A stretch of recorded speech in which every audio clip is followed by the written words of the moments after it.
Welcome to Catholic Culture Audiobooks, a production of CatholicCulture.org and under the patronage of St. John Henry Newman. Today's reading: Bearing of Theology on Other Branches of Knowledge, from The Idea of a University, by St. John Henry Newman, narrated by James T. Majewski.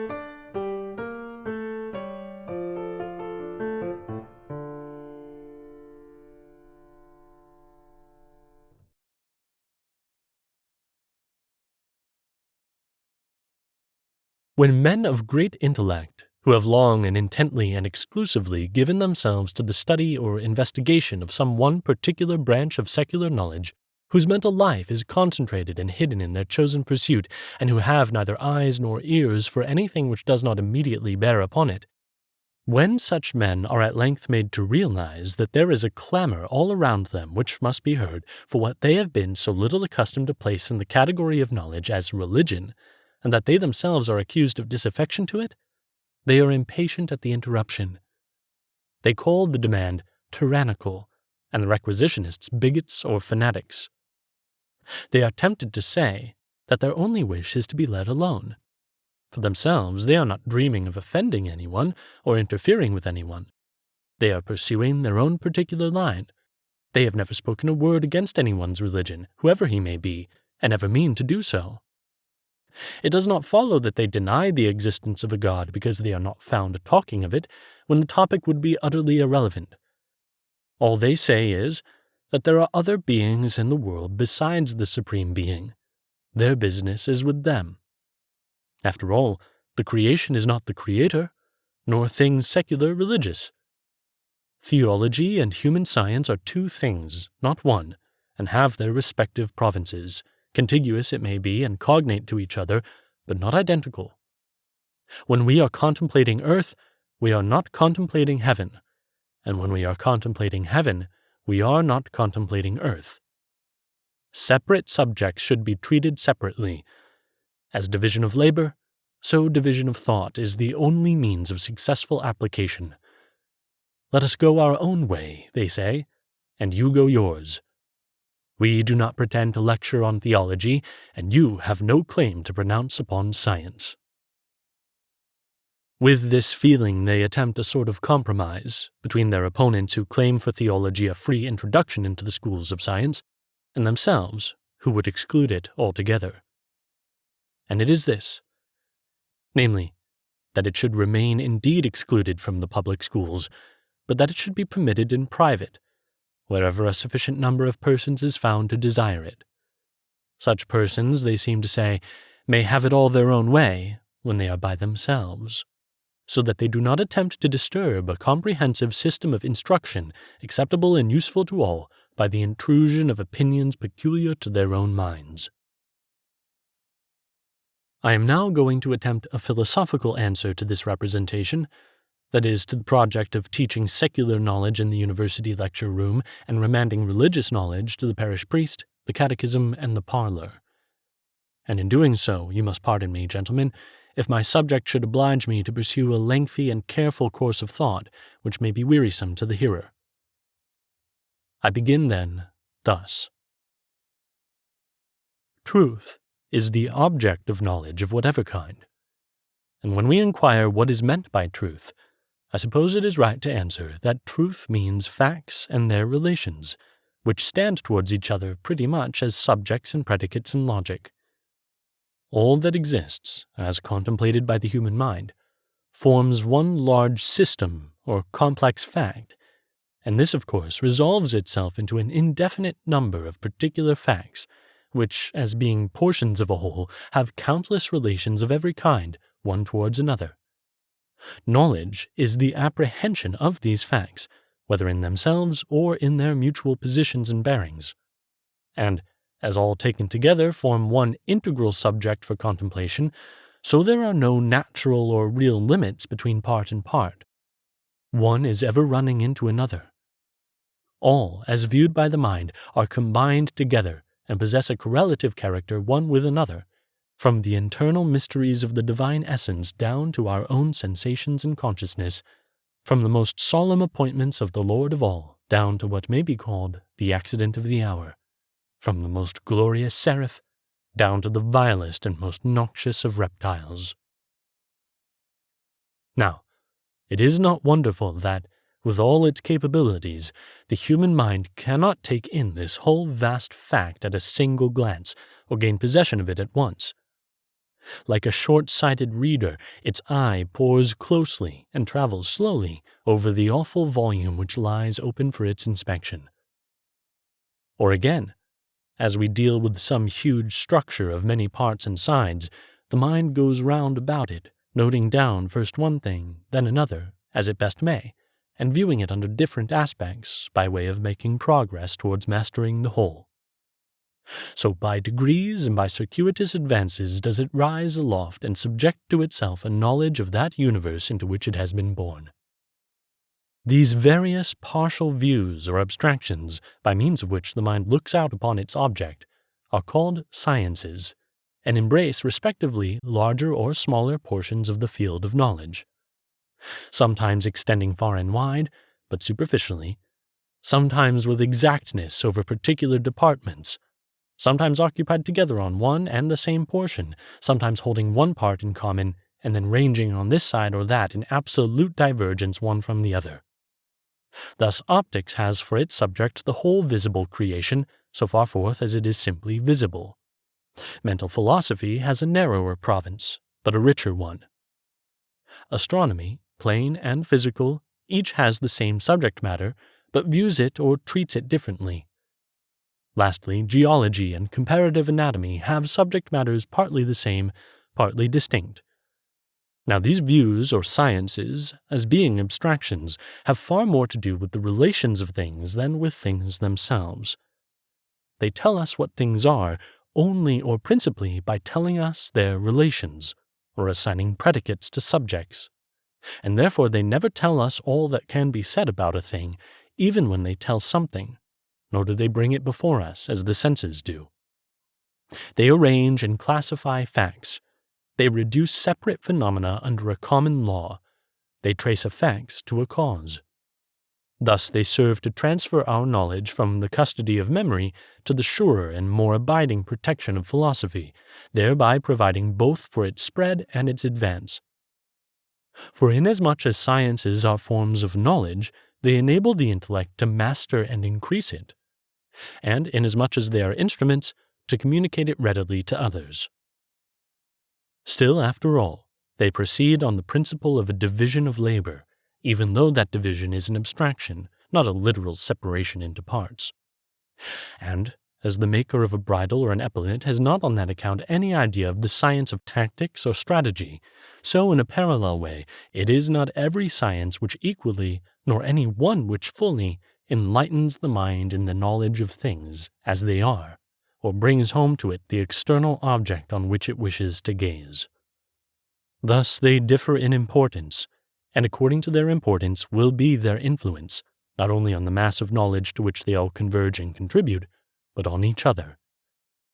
Since, then, sciences are the results of mental processes about one and the same subject matter viewed under its various aspects, and are true results as far as they go, yet at the same time separate and partial, it follows that on the one hand they need external assistance, one, by reason of their incompleteness, and on the other, that they are able to afford it to each other, by reason first of their independence in themselves, and then on their connection in their subject matter.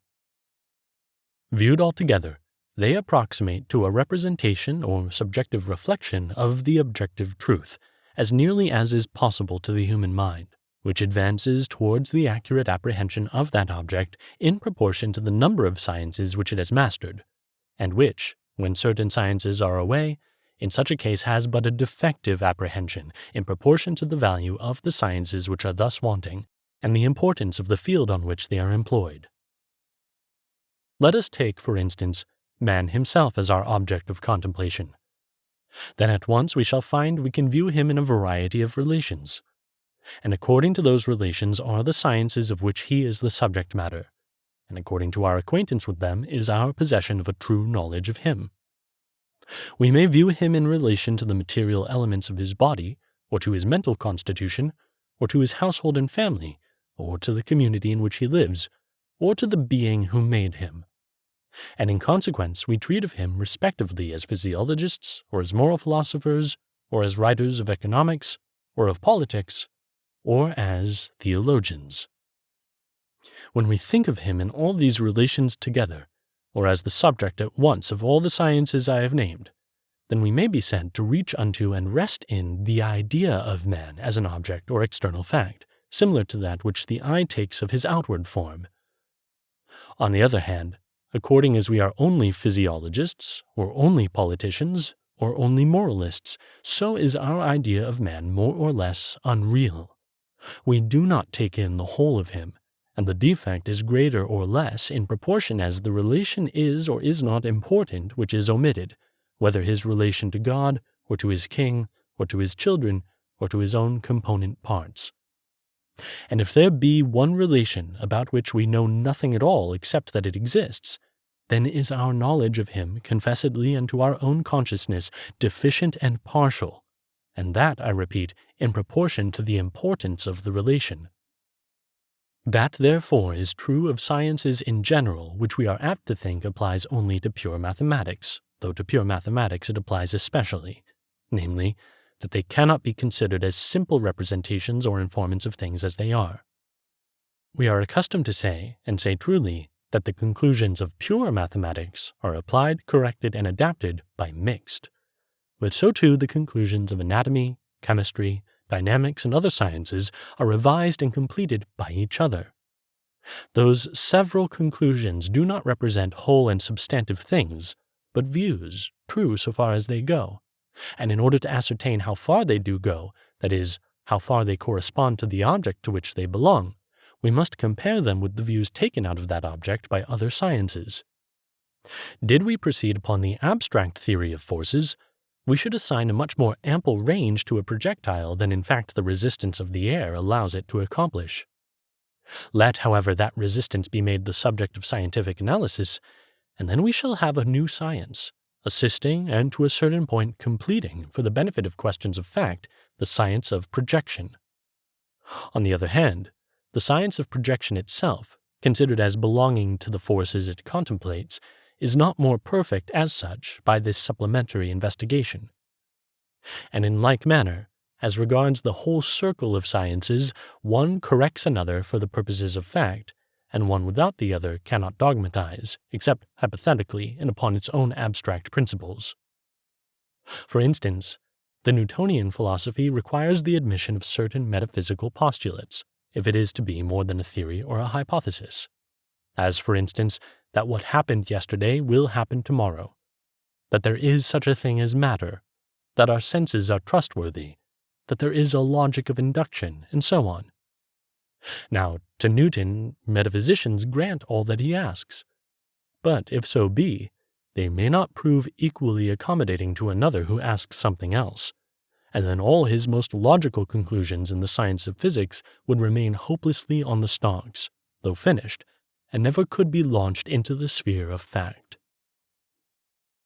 Again, did I know nothing about the movement of bodies except what the theory of gravitation supplies, were I simply absorbed in that theory so as to make it measure all motion on earth and in the sky, I should indeed come to many right conclusions, I should hit off many important facts, ascertain many existing relations, and correct many popular errors. I should scout and ridicule with great success the old notion that light bodies flew up and heavy bodies flew down. But I should go on with equal confidence to deny the phenomenon of capillary attraction. Here I should be wrong, but only because I carried out my science irrespectively of other sciences. In like manner, did I simply give myself to the investigation of the external action of body upon body, I might scoff at the very idea of chemical affinities and combinations, and reject it as simply unintelligible. Were I a mere chemist, I should deny the influence of mind upon bodily health, and so on, as regards the devotees of any science or family of sciences to the exclusion of others. They necessarily become bigots and quacks, scorning all principles and reported facts which do not belong to their own pursuit, and thinking to effect everything without aid from any other quarter. Thus, before now, chemistry has been substituted for medicine, and again, political economy, or intellectual enlightenment, or the reading of the Scriptures has been cried up as a panacea against vice, malevolence, and misery. Summing up, gentlemen, what I have said, I lay it down that all knowledge forms one whole, because its subject matter is one. For the universe in its length and breadth is so intimately knit together that we cannot separate off portion from portion and operation from operation except by a mental abstraction. And then again, as to its creator, though he of course in his own being is infinitely separate from it, and theology has its departments towards which human knowledge has no relations, yet he has so implicated himself with it and taken it into his very bosom by his presence in it, his providence over it, his impressions upon it and his influences through it, that we cannot truly or fully contemplate it without in some main aspects contemplating him. Next, sciences are the results of that mental abstraction which I have spoken of, being the logical record of this or that aspect of the whole subject matter of knowledge. As they all belong to one and the same circle of objects, they are one and all connected together. As they are but aspects of things, they are severally incomplete in their relation to the things themselves, though complete in their own idea and for their own respective purposes. On both accounts they at once need and subserve each other.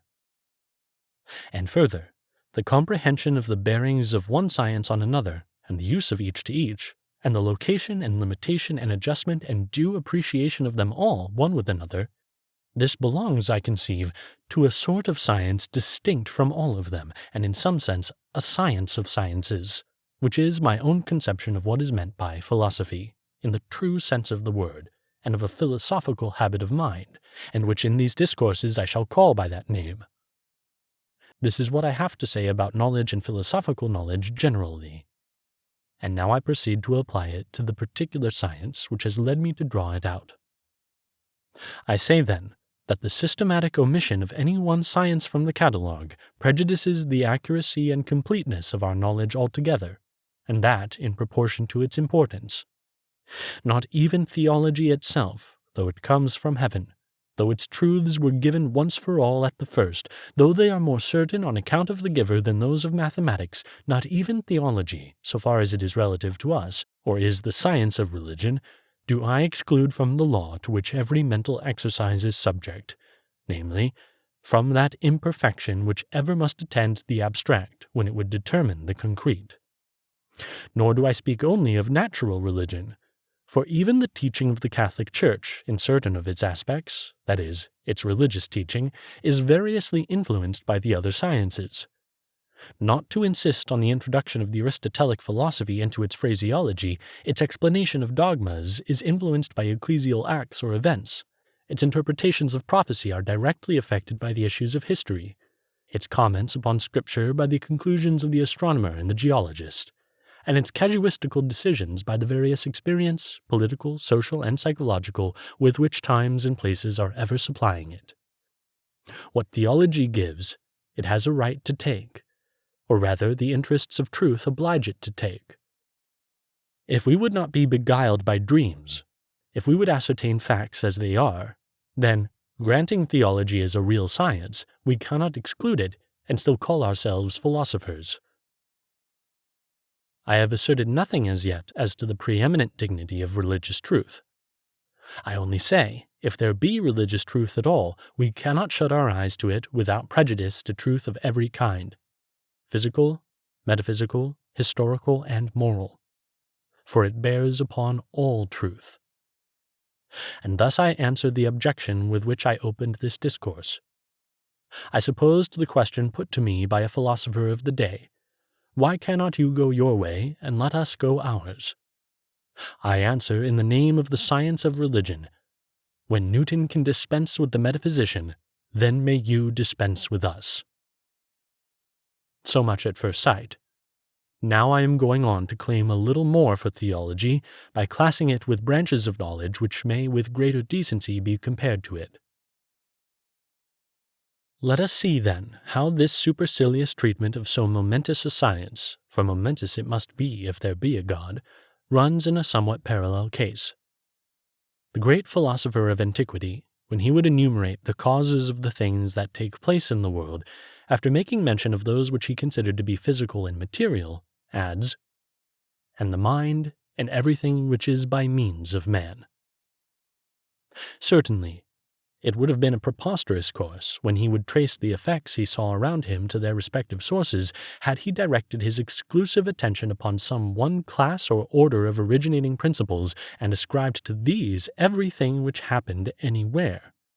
It would indeed have been unworthy a genius so curious, so penetrating, so fertile, so analytical as Aristotle's to have laid it down that everything on the face of the earth could be accounted for by the material sciences, without the hypothesis of moral agents. It is incredible that in the investigation of physical results he could ignore so influential a being as man, or forget that, not only brute force and elemental movement, but knowledge also is power. And this so much the more, inasmuch as moral and spiritual agents belong to another, not to say a higher, order than physical. So that the omission supposed would not have been merely an oversight in matters of detail, but a philosophical error and a fault in division.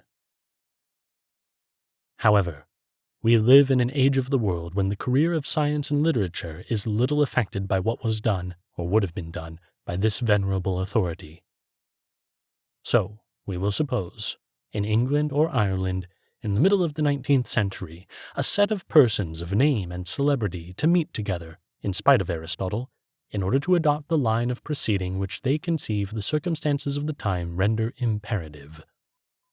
We will suppose that a difficulty just now besets the enunciation and discussion of all matters of science, in consequence of the extreme sensitiveness of large classes of the community, clergy and laymen, on the subjects of necessity, responsibility, the standard of morals, and the nature of virtue.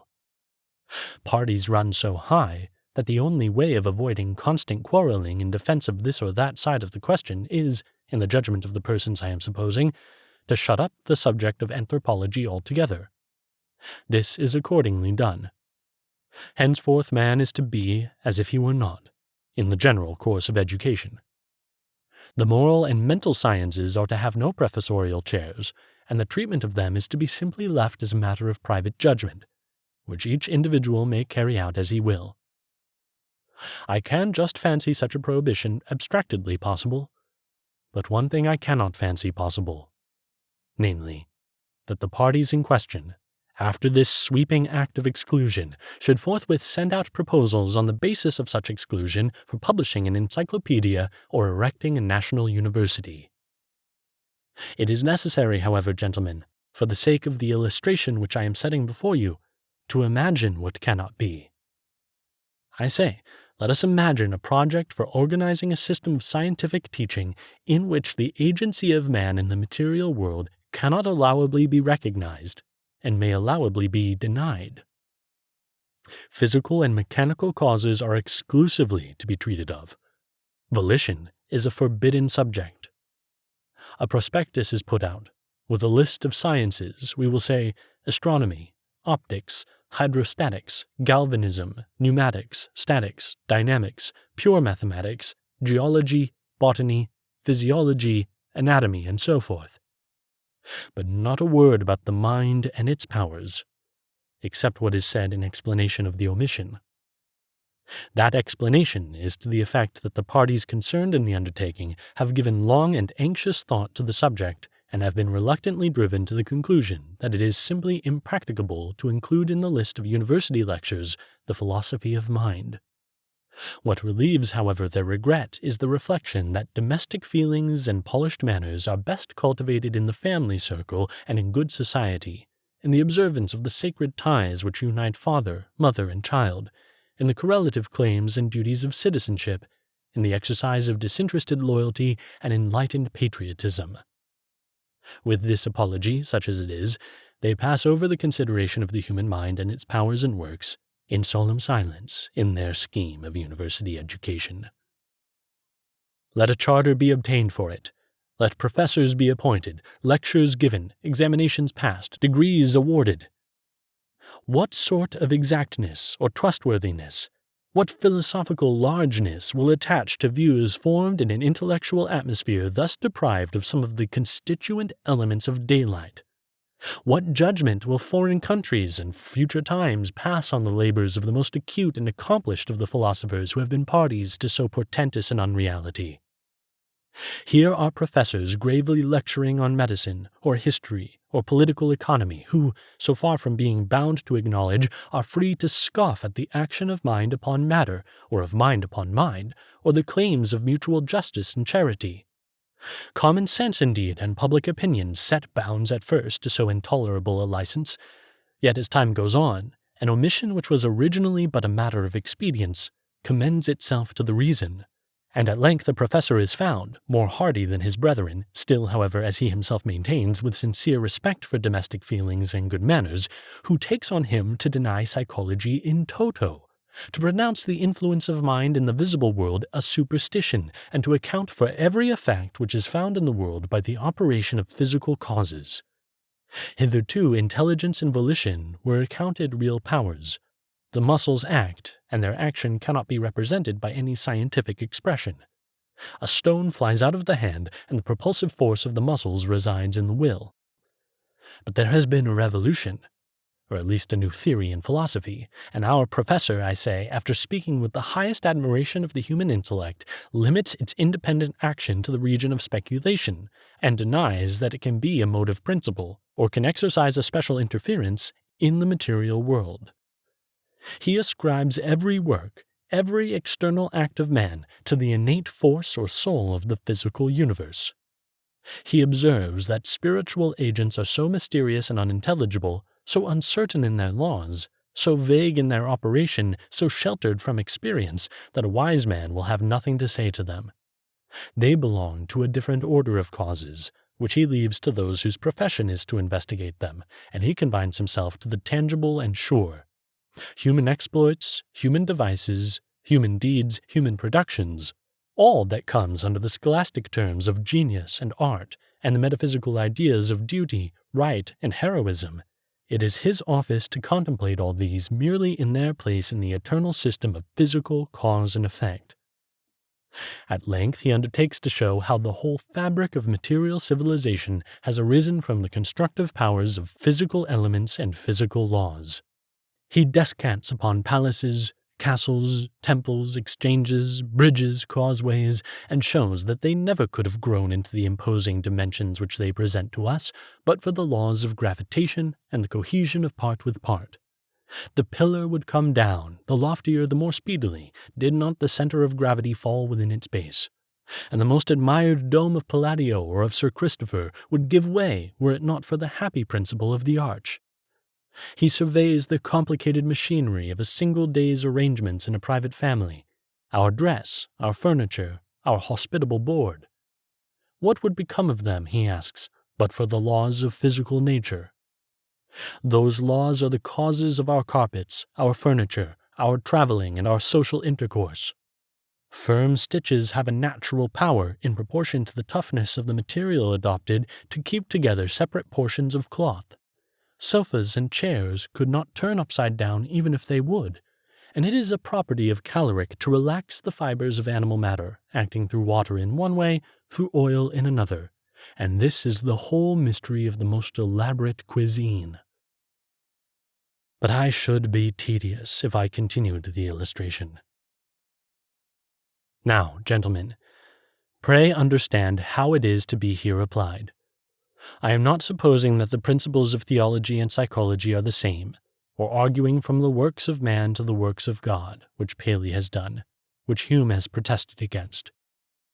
I am not busying myself to prove the existence and attributes of God by means of the argument from design. I am not proving anything at all about the Supreme Being. On the contrary, I am assuming his existence. I do but say this, that, man existing, no university professor who had suppressed in physical lectures the idea of volition, who did not take volition for granted, could escape a one-sided, a radically false view of the things which he discussed. Not indeed that his own definitions, principles, and laws would be wrong, or his abstract statements, but his considering his own study to be the key of everything that takes place on the face of the earth, and his passing over anthropology. This would be his error. I say it would not be his science which was untrue, but his so-called knowledge which was unreal. He would be deciding on facts by means of theories. The various busy world spread out before our eyes is physical, but it is more than physical. And in making its actual system identical with his scientific analysis formed on a particular aspect, such a professor as I have imagined was betraying a want of philosophical depth and an ignorance of what a university teaching ought to be. He was no longer a teacher of liberal knowledge, but a narrow-minded bigot. While his doctrines professed to be conclusions formed upon a hypothesis or partial truth, they were undeniable. Not so if they professed to give results in facts which he could grasp and take possession of. Granting, indeed, that a man's arm is moved by a simple physical cause, then of course we may dispute about the various external influences which, when it changes its position, sway it to and fro, like a scarecrow in a garden. But to assert that the motive cause is physical, this is an assumption in a case when our question is about a matter of fact, not about the logical consequence of an assumed premise.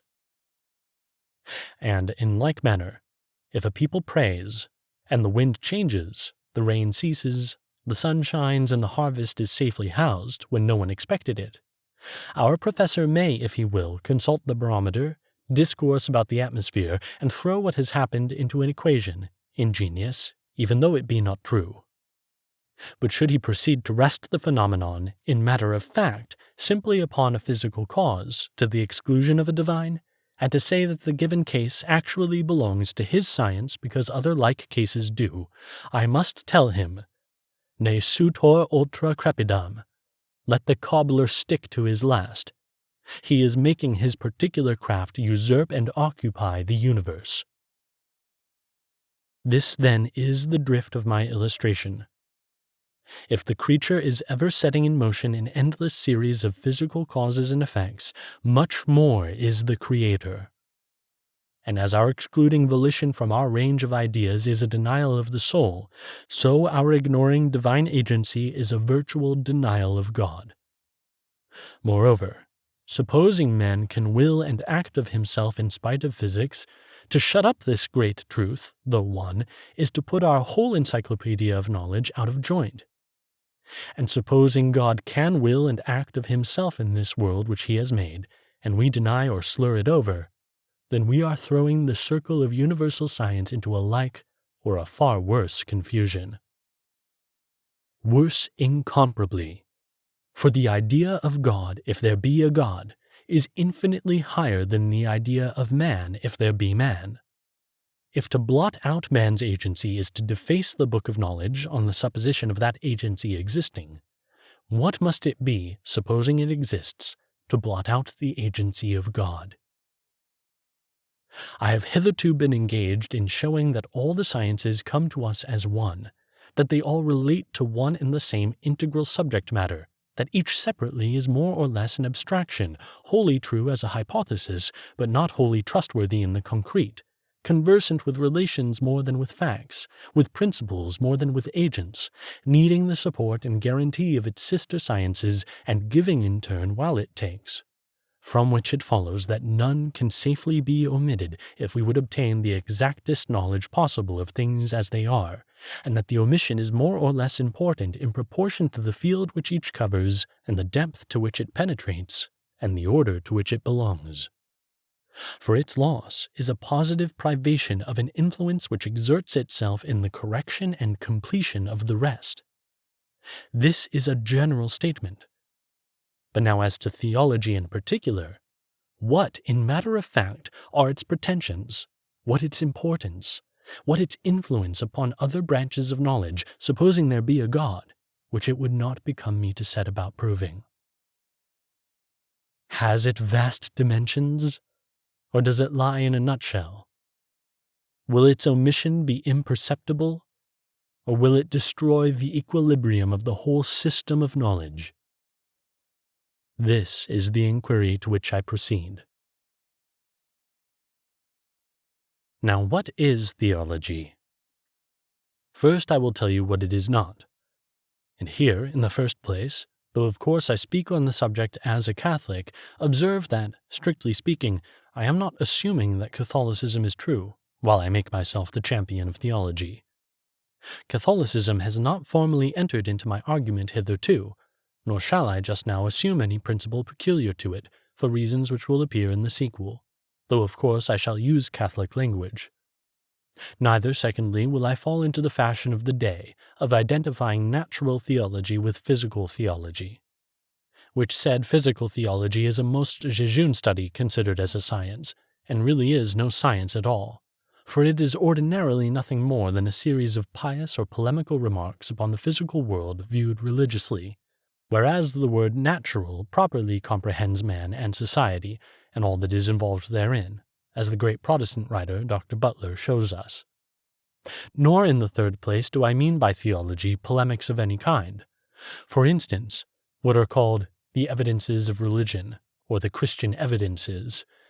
For though these constitute a science supplemental to theology and are necessary in their place, they are not theology itself, unless an army is synonymous with the body politic. Nor, fourthly, do I mean by theology that vague thing called Christianity, or our common Christianity, or Christianity the law of the land, if there is any man alive who can tell what it is. I discard it, for the very reason that it cannot throw itself into a proposition. Lastly, I do not understand by theology acquaintance with the Scriptures. For though no person of religious feelings can read Scripture, but he will find those feelings roused and gain much knowledge of history into the bargain, yet historical reading and religious feeling are not science. I mean none of these things by theology. I simply mean the science of God, or the truths we know about God put into system. Just as we have a science of the stars and call it astronomy, or of the crust of the earth and call it geology.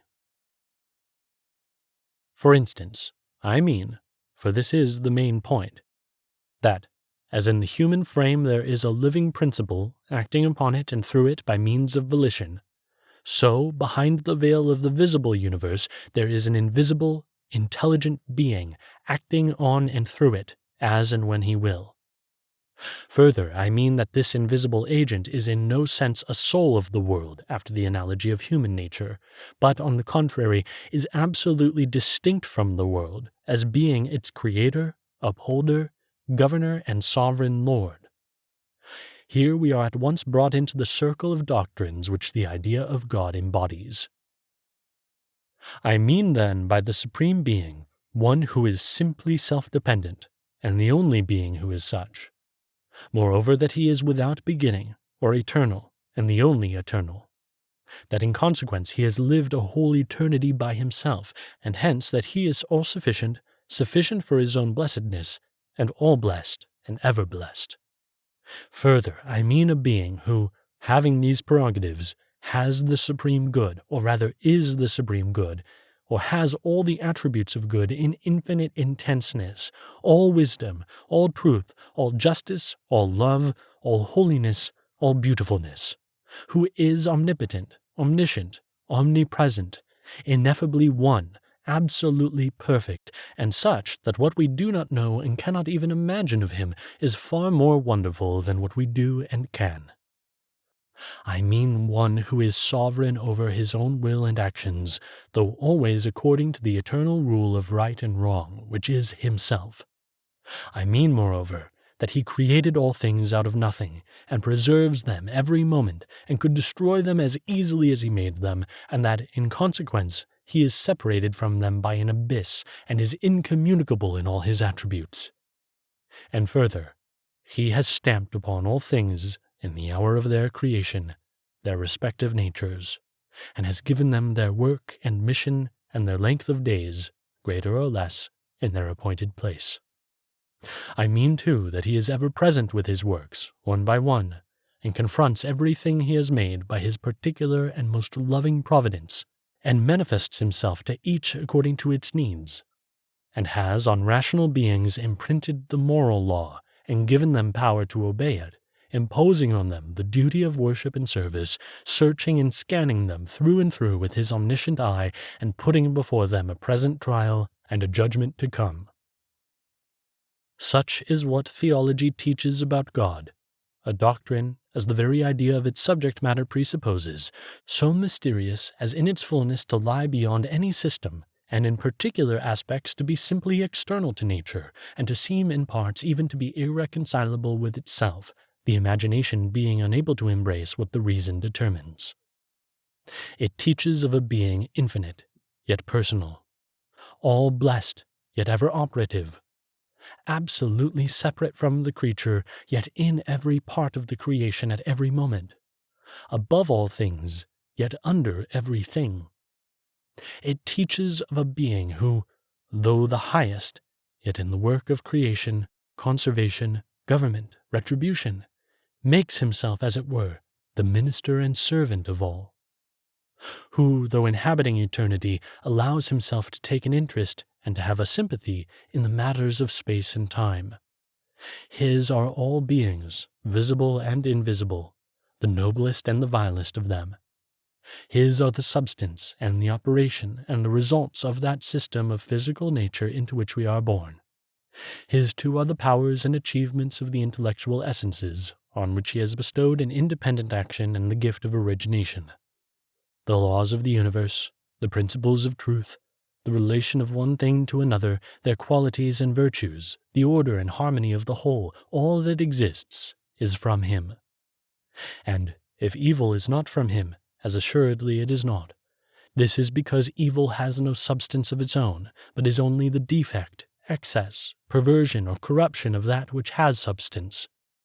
All we see, hear, and touch, the remote sidereal firmament, as well as our own sea and land, and the elements which compose them, and the ordinances they obey, are his. The primary atoms of matter, their properties, their mutual action, their disposition and collocation, electricity, magnetism, gravitation, light, and whatever other subtle principles or operations the wit of man is detecting or shall detect, are the work of his hands. From him has been every moment which has convulsed and refashioned the surface of the earth. The most insignificant or unsightly insect is from him, and good in its kind. The ever-teeming, inexhaustible swarms of animalcule, the myriads of living motes invisible to the naked eye, the restless, ever-spreading vegetation which creeps like a garment over the whole earth, the lofty cedar, the umbrageous banana, are his. His are the tribes and families of birds and beasts, their graceful forms, their wild gestures, and their passionate cries.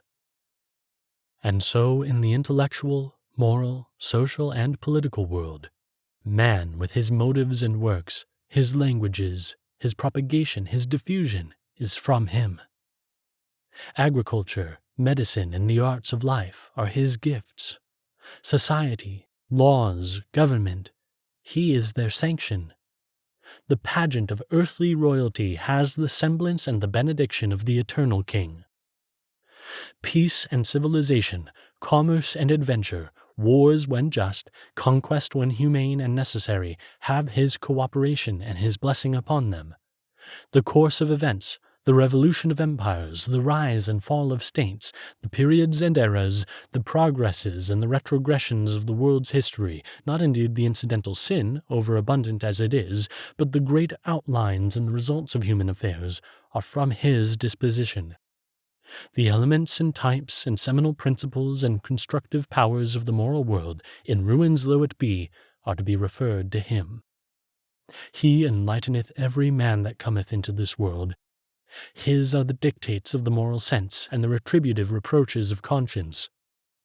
To him must be ascribed the rich endowments of the intellect, the irradiation of genius, the imagination of the poet, the sagacity of the politician, the wisdom, as Scripture calls it, which now rears and decorates the temple, now manifests itself in proverb or in parable.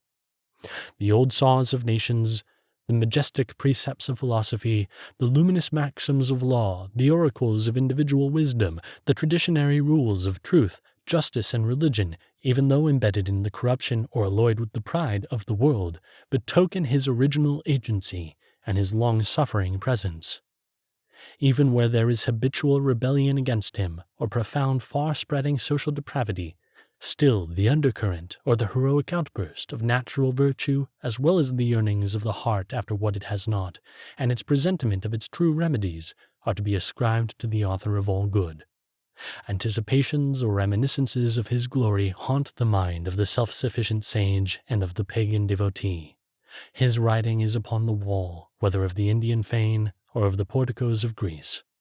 He introduces himself, he all but concurs according to his good pleasure and in his selected season, in the issues of unbelief, superstition, and false worship, and he changes the character of acts by his overruling operation. He condescends, though he gives no sanction, to the altars and shrines of imposture, and he makes his own fiat the substitute for its sorceries. He speaks amid the incantations of Balaam, raises Samuel's spirit in the witch's cavern, prophesies of the Messiah by the tongue of the Sibyl, forces Python to recognize his ministers, and baptizes by the hand of the misbeliever. He is with the heathen dramatist in his denunciations of injustice and tyranny and his auguries of divine vengeance upon crime. Even on the unseemly legends of a popular mythology he casts his shadow, and is dimly discerned in the ode or the epic, as in troubled water or in fantastic dreams. All that is good, all that is true, all that is beautiful, all that is beneficent, be it great or small, be it perfect or fragmentary, natural as well as supernatural, moral as well as material, comes from him. If this be a sketch, accurate in substance and as far as it goes, of the doctrines proper to theology, and especially of the doctrine of a particular providence, which is the portion of it most on a level with human sciences, I cannot understand at all how, supposing it to be true, it can fail, considered as knowledge, to exert a powerful influence on philosophy, literature, and every intellectual creation or discovery whatever. I cannot understand how it is possible, as the phrase goes, to blink the question of its truth or falsehood. It meets us with a profession and a proffer of the highest truths of which the human mind is capable. It embraces a range of subjects the most diversified and distant from each other. What science will not find one part or other of its province traversed by its path? What results of philosophic speculation are unquestionable if they have been gained without inquiry as to what theology has to say to them? Does it cast no light upon history? Has it no influence upon the principles of ethics? Is it without any sort of bearing on physics, metaphysics, and political science? Can we drop it out of the circle of knowledge without allowing either that that circle is thereby mutilated, or, on the other hand, that theology is really no science? And this dilemma is the more inevitable because theology is so precise and consistent in its intellectual structure. When I speak of theism or monotheism, I am not throwing together discordant doctrines. I am not merging belief, opinion, persuasion of whatever kind into a shapeless aggregate by the help of ambiguous words, and dignifying this medley by the name of theology. I speak of one idea, unfolded in its just proportions, carried out upon an intelligible method, and issuing in necessary and immutable results. Understood indeed at one time and place better than at another, held here and there with more or less inconsistency, but still, after all, in all times and places where it is found, the evolution not of half a dozen ideas, but of one. And here I am led to another and most important point in the argument in its behalf. I mean its wide reception. Theology, as I have described it, is no accident of particular minds, as are certain systems, for instance, of prophetical interpretation. It is not the sudden birth of a crisis, as the Lutheran or Wesleyan doctrine. It is not the splendid development of some uprising philosophy, as the Cartesian or Platonic. It is not the fashion of a season, as certain medical treatments may be considered.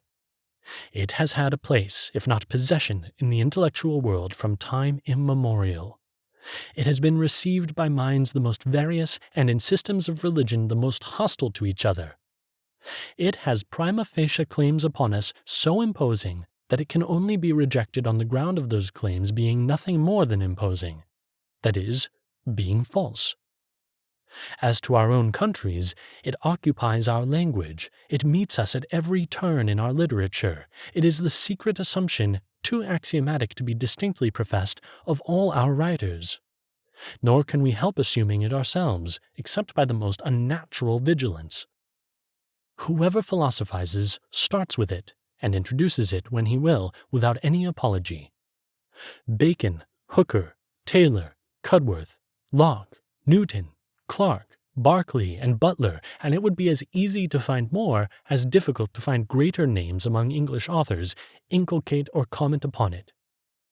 Men the most opposed, in creed or cast of mind, Addison and Johnson, Shakespeare and Milton, Lord Herbert and Baxter, herald it forth. Nor is it an English or a Protestant notion only. You track it across the continent, you pursue it into former ages. When was the world without it? Have the systems of atheism or pantheism as sciences prevailed in the literature of nations, or received a formation or attained a completeness such as monotheism? We find it in old Greece, and even in Rome as well as in Judea and the East. We find it in popular literature, in philosophy, in poetry, as a positive and settled teaching, differing not at all in the appearance it presents, whether in Protestant England, or in schismatical Russia, or in the Mohammedan populations, or in the Catholic Church. If ever there was a subject of thought which had earned by prescription to be received among the studies of a university, and which could not be rejected except on the score of convicted imposture, as astrology or alchemy, if there be a science anywhere which at least could claim not to be ignored, but to be entertained and either distinctly accepted or distinctly reprobated, or rather, which cannot be passed over in a scheme of universal instruction without involving a positive denial of its truth, it is this ancient, this far-spreading philosophy. And now, gentlemen, I may bring a somewhat tedious discussion to a close. It will not take many words to sum up what I have been urging. I say then, if the various branches of knowledge, which are the matter of teaching in a university, so hang together that none can be neglected without prejudice to the perfection of the rest, and if theology be a branch of knowledge, of wide reception, of philosophical structure, of unutterable importance, and of supreme influence, to what conclusion are we brought from these two premises but this: that to withdraw theology from the public schools is to impair the completeness and to invalidate the trustworthiness of all that is actually taught in them. But I have been insisting simply on natural theology, and that because I wished to carry along with me those who were not Catholics, and again, as being confident that no one can really set himself to master and to teach the doctrine of an intelligent Creator in its fullness, without going on a great deal farther than he at present dreams. I say then, secondly, if this science, even as human reason may attain to it, has such claims on the regard and enters so variously into the objects of the professor of universal knowledge, how can any Catholic imagine that it is possible for him to cultivate philosophy and science with due attention to their ultimate end, which is truth, supposing that system of revealed facts and principles which constitutes the Catholic faith, which goes so far beyond nature and which he knows to be most true, be omitted from among the subjects of his teaching? In a word, religious truth is not only a portion, but a condition of general knowledge. To blot it out is nothing short, if I may so speak, of unravelling the web of university teaching. It is, according to the Greek proverb, to take the spring from out of the year. It is to imitate the preposterous proceeding of those tragedians who represented a drama with the omission of its principal part.